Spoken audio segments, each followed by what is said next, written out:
Hello again. We have over the last few years grown used to laws which limit greatly the views which we are able to express publicly. There have, of course, always been restrictions on what we may say in the presence of other people. There never was a time when free speech was an absolute right. One often cited example is the idea of somebody shouting fire in a crowded theatre. Most of us agree that this exceeds what is acceptable, even in the most liberal and easygoing society. There have always been laws too which prohibit the planning of crimes or incitement to violence. I think everybody realises that this is sensible. If I used this channel to urge people to attack this or that person or encourage people to attack members of some group or other, then I would bring myself within reach of the law, and rightly so. But what about simply expressing dislike or even hatred of certain people? Should that be allowed, or is that too not conducive to the public good? Some of those opposed to free speech of this kind cite the case of the Weimar Republic in Germany in the 1920s, and they claim that because freedom of speech was guaranteed in the Constitution of Germany in the years following the end of the First World War, this allowed the Nazis to rise to power. If only there had been hate speech laws in Weimar. Article 118 of the 1919 Weimar Constitution stated bluntly that no censorship shall be established. The fools! If only they had the foresight to pass laws about hate speech, then that would have prevented Hitler and his cronies becoming so powerful, and there would have been no Holocaust. They should have dealt with them as we today crack down on neo-Nazis. That would have been much safer than fretting about censorship and free speech. This is, of course, nonsense.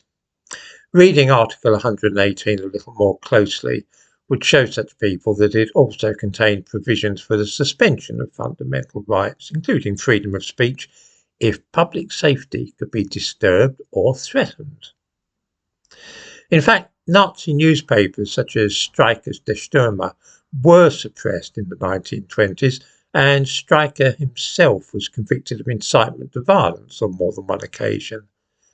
It didn't make a ha'porth of difference to the rise of the Nazi Party, of course. Laws like that seldom do.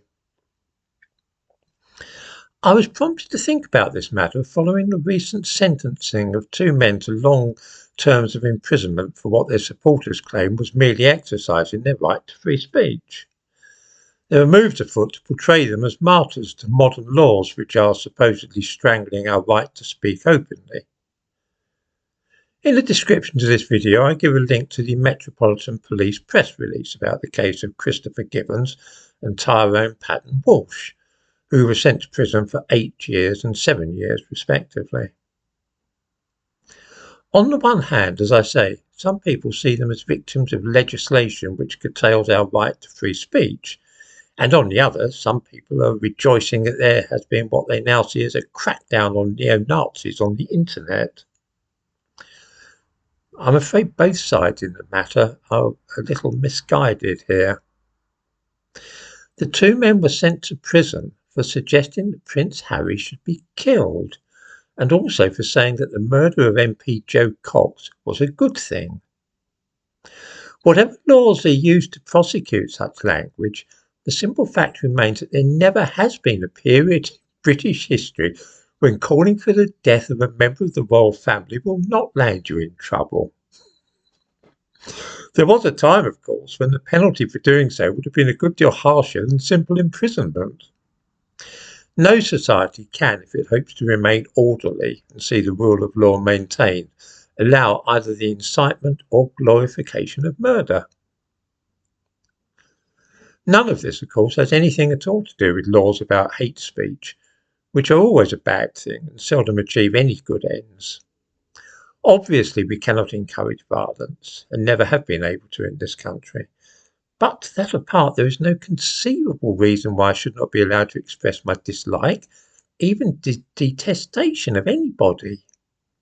Stopping people from doing so will make nobody safer, but will have the effect of causing some people to turn to worse things than merely words.